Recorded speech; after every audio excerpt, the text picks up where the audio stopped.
Anne Harre, hello. Hello. It's so good to see you It's again. lovely to see you. Yeah.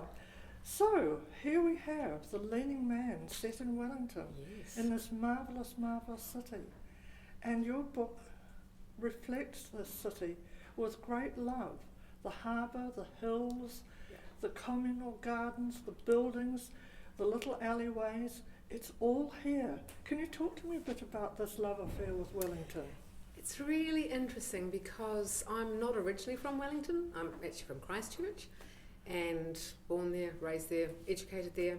And I always thought that I liked flat. I actually liked the flat.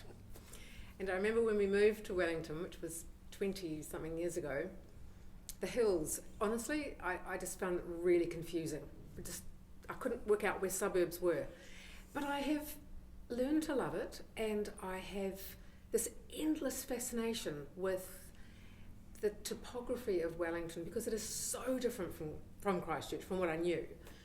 And the fact that it's on a working harbour and that you have the hills so close and you can go for a walk in the bush and then 5 minutes later you're on Lambton Quay.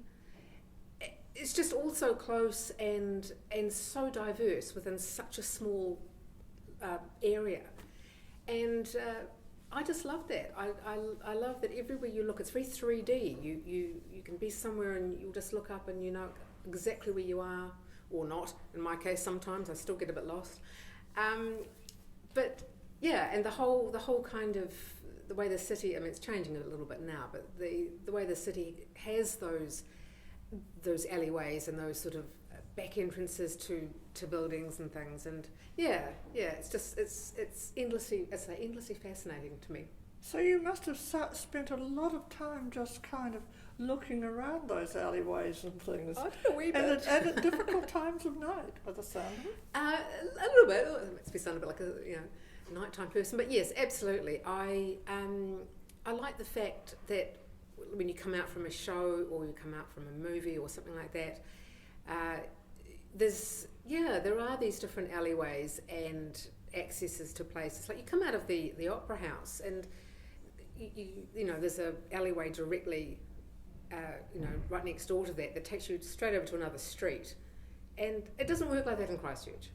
It might do a bit more now, but it certainly didn't when I was But The Leaning Man is a crime story.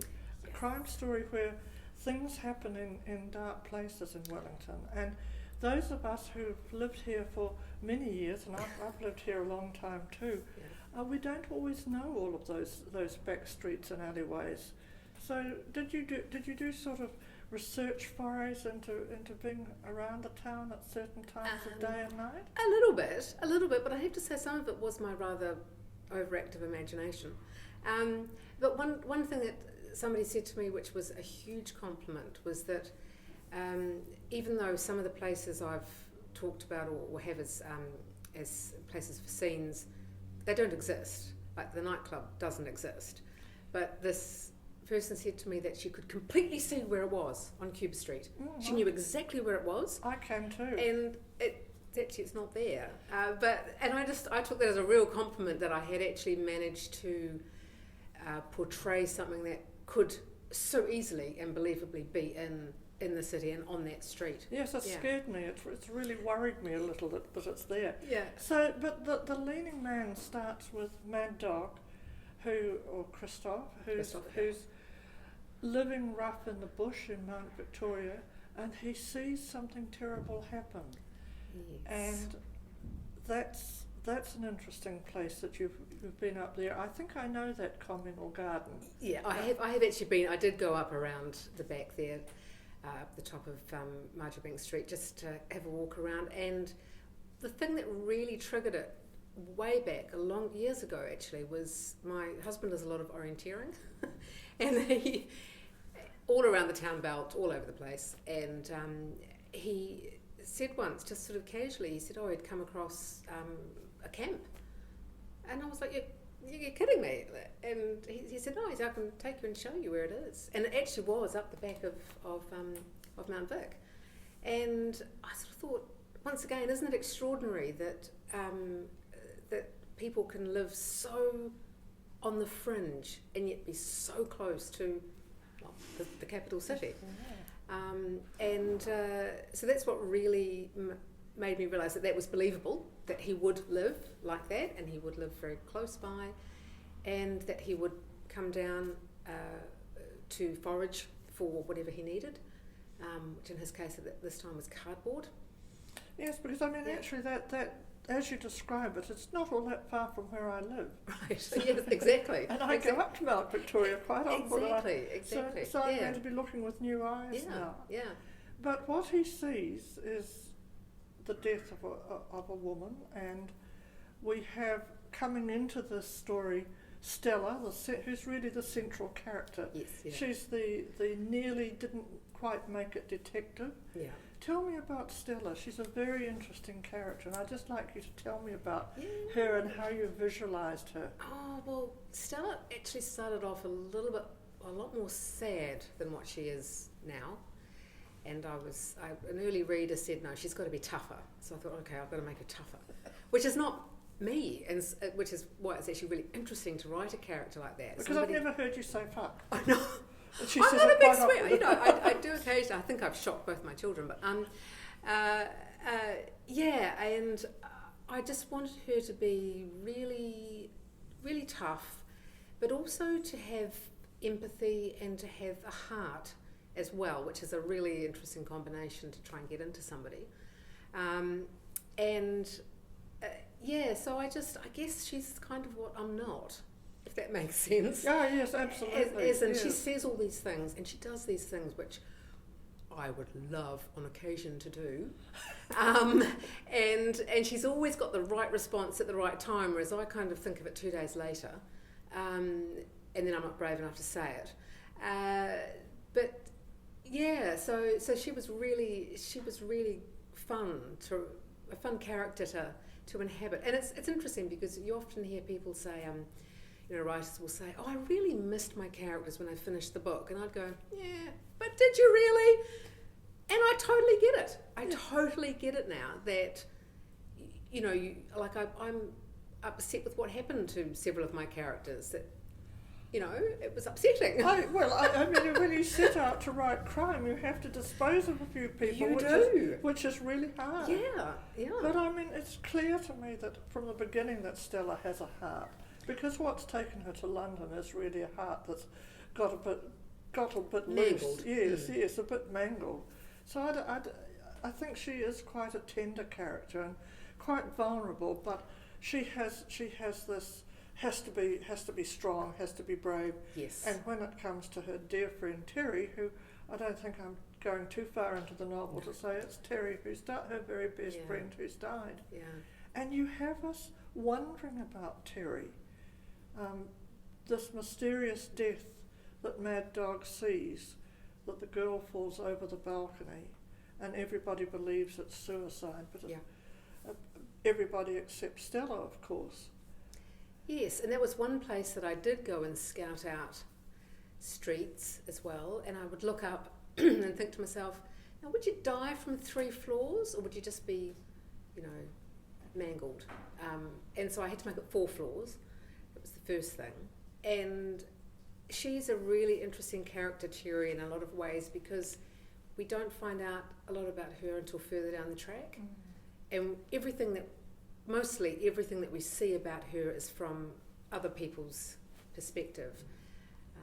Well, you've created beautifully, I think, the idea of not being quite certain where she has been in this situation, whether she's a goodie or even possibly a baddie, which is... Did you think she was a baddie? Well, I think that you don't know what she's been involved in, you don't know why she's fallen over this balcony. And as Stella uncovers Terry's life since she's last seen her, you do think, oh goodness, what's she been into? What's she been doing? Why was she there? Yeah. I mean, there was a moment when I thought, oh my goodness, Terry's been up to no good and Stella's going to be confronted with this truth. Interesting. I actually hadn't thought of that, but because right from the start, I knew what the story was, so that hadn't actually occurred to me. But right. Ooh. So you knew everything that was going to happen when you started off? No. I knew that there would be certain key scenes in the nightclub, knew that was going to happen. I knew there was going to be a death that was a question mark suicide. Right. And I knew there was going to be a homeless person. And that was pretty much it. And my baddie changed halfway through. I was doing the writing class with Anne Harre for a year at Aotearoa, and I was talking to her about my baddie, and I told her what I wanted to do, and she went, "Do it. That's much more interesting." And I was like, okay. I can't say much more than that, otherwise I'm going to give it away. No, you can't give it away, and we have to be careful not to do that. But Morris Roboski is a very interesting character, isn't he? Yes. He's actually based very slightly, on a lovely man I knew who has since died. But you knew when he was in the room, because he would waft this beautiful smelling, very expensive aftershave. So even if he actually wasn't there, you knew he'd been, because you could smell it. Lovely, yes. And I just remember thinking, I like that sort of European sort of flamboyant sort of sensibility about him. It's a bit like walking past a flowering daphne bush. Yes. Yes. Exactly. Yeah. Yes. Yeah. So yes, but he is quite a haunting figure, really. Yes, and I'm not sure if I gave enough information about him, but people seem to. I think you did. Yeah. So, did you talk to any homeless people? You've talked about finding this camp, but did you talk to anyone to try to evaluate their life? I didn't, I have to say, but when I do remember when I was working in a bookshop in the city, and we would be regularly visited by various characters over the week. I think we were on their loop, or I'm not sure. Sometimes if it was bad weather as well, people would come in, and you'd think, okay, it's been for years just seeing people, and I guess there's been a lot more lately. There definitely have over the last few years. There's definitely been more people who are homeless, or who give that impression on the street there. But I think it's that idea too that it's a situation where in some ways it could happen to anybody, and it could happen to any of us. If your circumstances change and that you don't manage them for whatever reason, that the sense of spiralling, and I guess that's why I didn't want Mad Dog to be what one might think of as a cliched, typical, I don't know, what we might think of as somebody who's, say, alcoholic, drug addicted, whatever. And because that makes it almost easy to accept that somebody's homeless. I didn't want that for him. I wanted him to have other reasons that life had treated him that way. Yes, and I think you create that beautifully, really. So you're talking about bookshops, but homeless people often go to libraries, and there's a lot of libraries in this. Yes. And we have a marvellous Wellington public library service in this town. We're so fortunate. Would you like to talk about the libraries? Yeah, well, they talk about the library being the living room of a city, and that's what the library definitely is. And it's a place, like you say, where people go. It's the cafes. I did have to rewrite a section because the Wellington Public Library did close, because I had them going into the Central Library, the big Central Library building, and so I had to rewrite all that bit. So it's now in the hub on Brandon Street, and it's a lovely. I think it's a lovely space. It's a lovely space. It's still got the cafe, and it's got the two entrances, which was quite convenient for me, for my scene that I wanted to have there, and. And that same thing, that a library is a place where, many people come in and out, whether it's to actually get the books, or to just have a bit of time out, or use the toilet, or go to the cafe, or sit and do some work, lots and lots of things. So, yeah. And you've had pretty much a life in books, haven't you, Anne? Yeah, I have actually. I now work in a primary school library, same sort of thing, just little kids, but they like to come into the library to chill out. At lunchtime, it's a place that they can actually decompress a wee bit. The playground's a bit rough. Now, Anne, I'm really interested in how you came to crime. I mean, yes. I mean, this is a side of you I haven't really encountered before. I think it's a side many people haven't encountered before. Yeah. Yes. Do you read a lot of crime? I mean, tell me about all that background. Yeah, I wouldn't say I read solely crime. I read all sorts. I do like crime, but I read across the spectrum. But I think what really intrigued me was that I wanted to. I'd written a lot of poetry and I'd written another manuscript, and I wanted to try it again to actually write something bigger. And I remember thinking, what do I like to read, but also what do I like to watch, which was really another thing. And I remember thinking I really like sort of crime stories that are filmed, and I thought I'll give it a go. Good old Kiwi whatever. I thought I'll give it a crack and see how I get on. And I wrote about the first 25,000 words, wasn't sure, gave it to a friend of mine, and she said, oh, you've got to finish this one. And I was like, oh, okay. So I knew I was sort of on the right sort of track. But I like the fact that there is a structure. There has to be a murder, and there's got to be, somebody who solves it, and all these other red herrings and things. But I also like the fact that you can subvert that. Right. You can have a baddie who is not what you expect. And so I've had a number of people say, oh, didn't expect that, which was great. And so it's sort of like you've got a little bit of a coat hanger, and you can kind of hang what you want off it, as long as you've got the key kind of points of a crime novel. And after that, you can do what you like. Yeah. You can discuss all kinds of social issues or religion or politics. You can put all of that stuff in there, and it's still a crime novel. Yeah, because it's interesting how crime is defined. I mean, I've been labelled a crime writer in recent years, but I didn't set out to write a crime story at all. I knew that there was a crime in it, but what interests me is the motivation of people. Why do they do what they do? Absolutely. And so it's crime is not just about crime. Yeah. It's about what makes people tick. Why, absolutely. And why what people's basis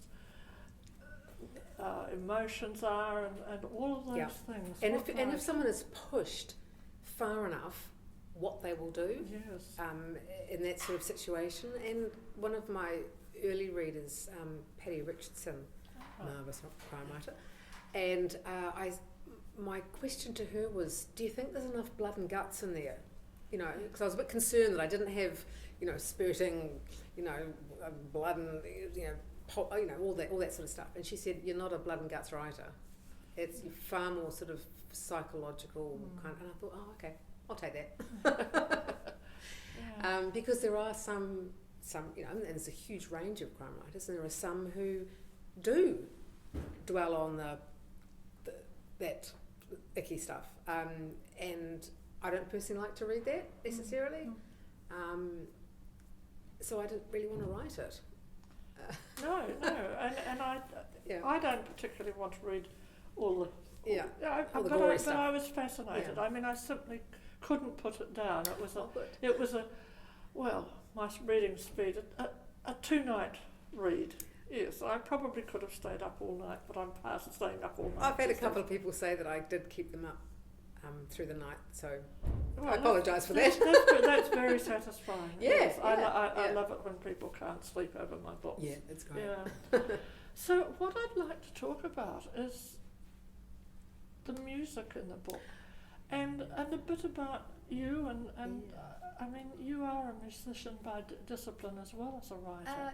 I did. I mean, I grew up in fairly musical family. My dad he was a violinist and a violin teacher, and so it was around all of the time.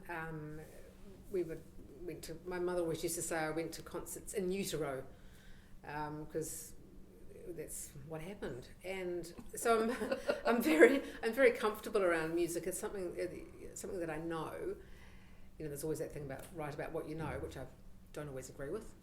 But it is something that I knew and know about. And I guess in a way, it's a complete opposite of what crime is. You know, because music is beautiful, and it's it restores you, and it's something that often people turn to if they want to sort of calm down. They'll listen to some beautiful music, or put on something that's got a great beat, and so I wanted that kind of the music opposite to the crime and the other stuff that was going on in the story. I guess I also just needed some characters, quite frankly. But I like the idea that I like the way that Stella responded to music, and so I suppose I'm seeing a little of you and Stella. I mean, you might find that a bit bothering, because we always do. I mean, as a writer, when people strongly identify my characters with me, I just want to crawl under the nearest sofa. But and I'm not suggesting that in any way you are Stella, but I also see that her responses to music, I thought, oh yes, that's Anne.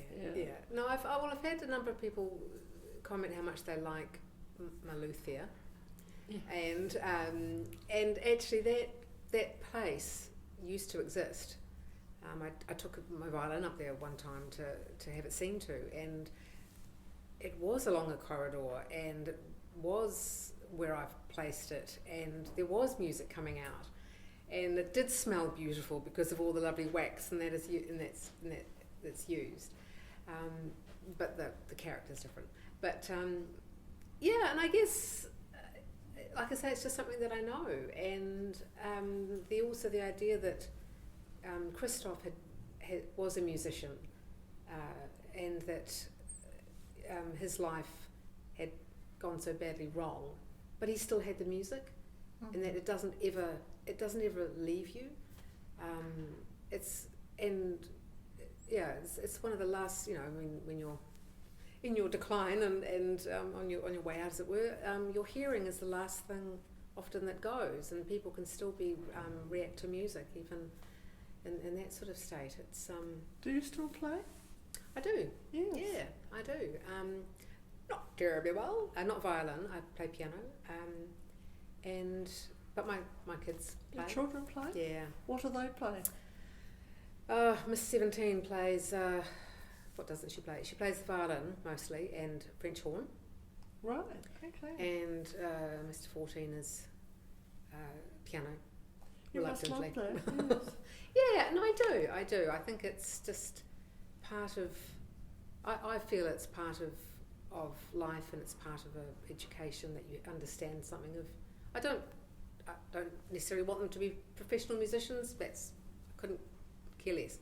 But if they can understand and appreciate other people playing and playing well, then that's great. Tell me a favourite piece of music. Oh, one of my favourite violin pieces, I always say I'd like this at my funeral, is Sasson's Introduction and Rondo Capriccioso. And it starts off, it's a violin piece, and it starts off very gentle and sort of just quite forgiving. It's quite sort of plaintive, and then it rips into this amazing kind of almost the capriccioso bit, which is kind of like a dance piece, and it's quite surprising if you're not expecting it. And anything by Tchaikovsky. Right. Anything by Tchaikovsky. He could write a good tune. And I don't know, lots really, but certainly, those two would be two of my favourites. Yeah. Just coming back to what happens in the book, and there are things we can't give away. I mean, we're talk around. We're withholding here. But before we began, we were chatting about a place doesn't exist, or perhaps we talked about it this, and maybe Neil will have to make a cut here. That there are buildings that do and don't exist in this story, because I mean, I was in there are antiques in this story too. I was absolutely in the antique shop. That place exists. I hope they don't read it. That place exists. The scenes in the dentist, they exist. Trust me, I know all about that. That was first-hand knowledge, I tell you, that was. Really bad root canal. Oh, God, yeah. I didn't put you right out. No. Just sort of a sedative, not a full-on, Anyway. But you didn't run away. I did not run away. I don't think that's telling too much about the story. No. Stella hoops it off with a bib around her neck. I just let it appeal to my sense of humour that you'd end up like a mad woman on the street and you go, oh my God, I've still got this thing, that piece of paper that they clip around your neck, Right. So I think we're starting to come to a close in this, and I would like you to tell me who some of your favourite crime writers are. Oh, crikey, that's throwing me in the deep end. I do very much like Vanda Simon. And I do, and I love Patty Richards and stuff as well. I'm very, very fond of her stuff, her crime books. And I'd put Owen Marshall in there, quite frankly. Oh, yes. Some of his short stories and that, have you seen Coming Home in the Dark? No.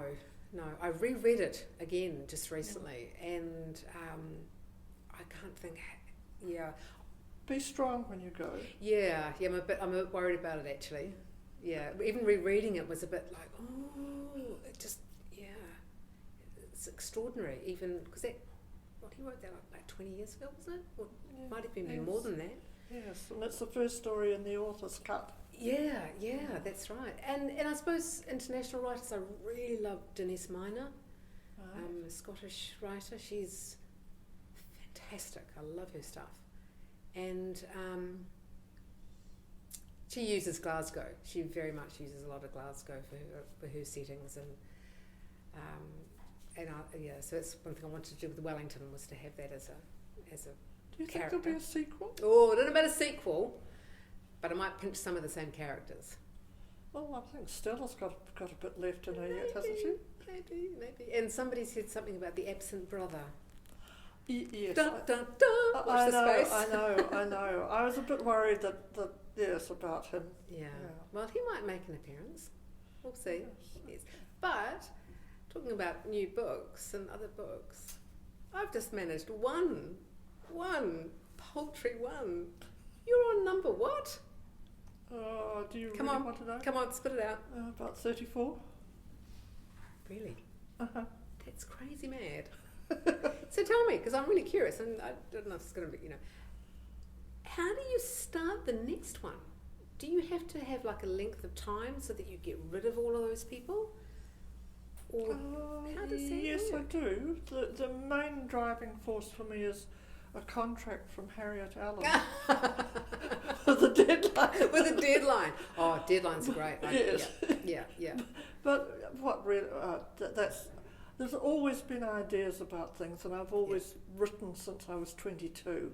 So I have to have something to show for the years in between. Yeah. And so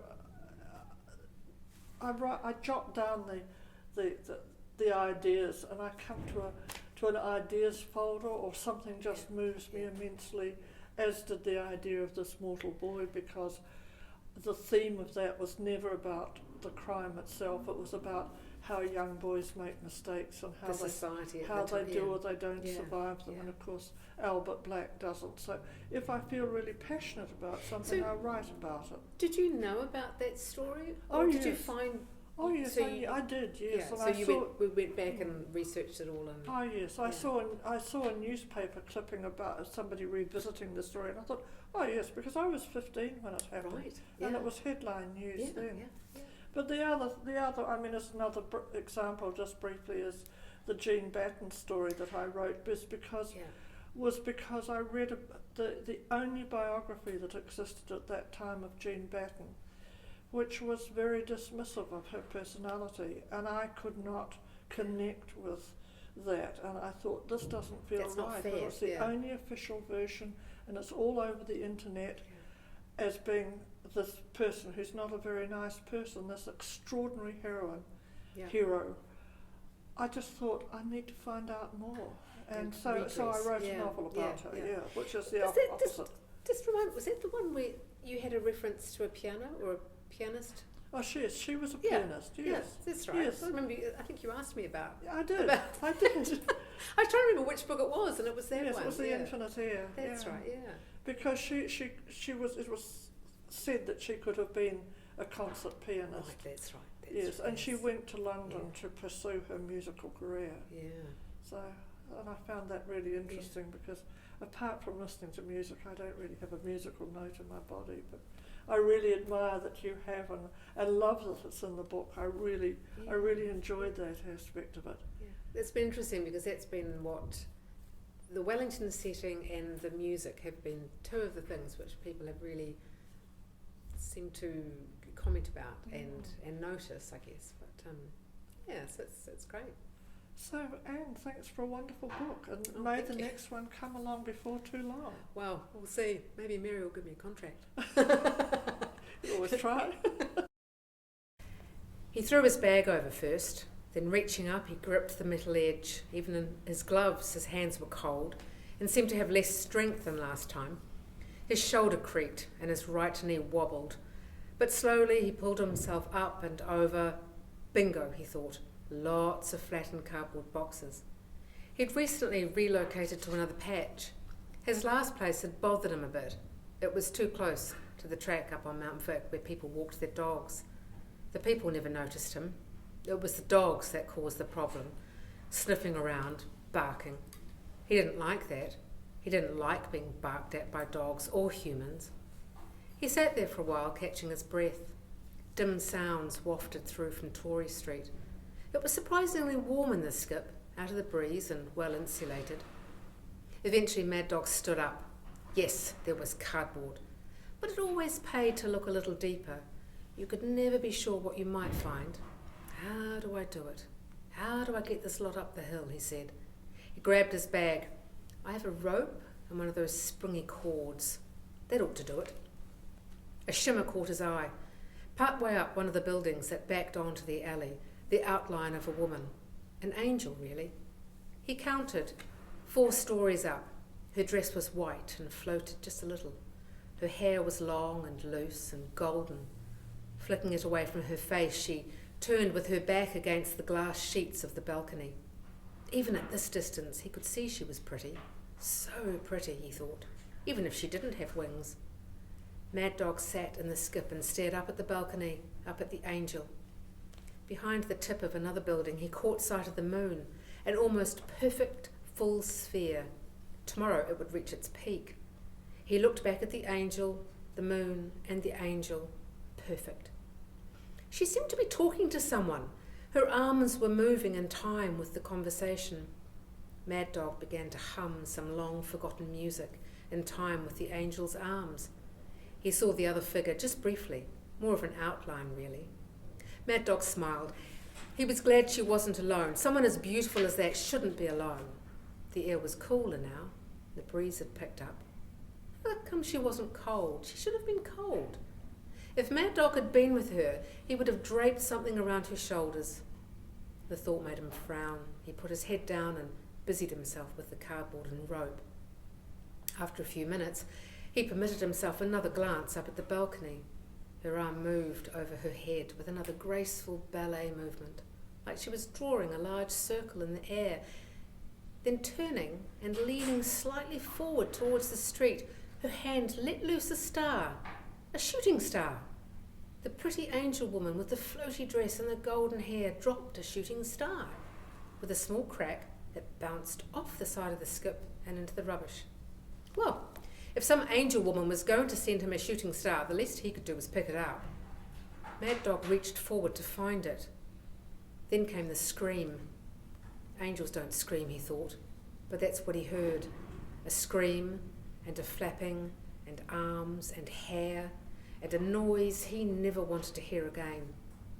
He had heard many things in his life: grown men cry, the silence of a baby, the inner workings of his own softly scrambled brain. The sound of a body hitting the ground was something else. Mad Dog sat there on the pile of cardboard, staring at the star the angel had thrown him. He twisted around, peered over the side of the skip. She didn't move. No one came running. He stared up at the building she'd come from and watched the shadow push something up against the balcony, then retreat away from the edge. He knew there would be police. Mad Dog was okay with the police, and the police were okay with him, but he didn't want to be there when they arrived. He grabbed his bag, he pocketed the fallen star and pulled himself up out of the skip. The cardboard could wait. He could always go to the shelter if the weather got bad. Keeping to the shadows of the alley, and with the faint sound of a siren curling its way into his head, Mad Dog scurried into the night.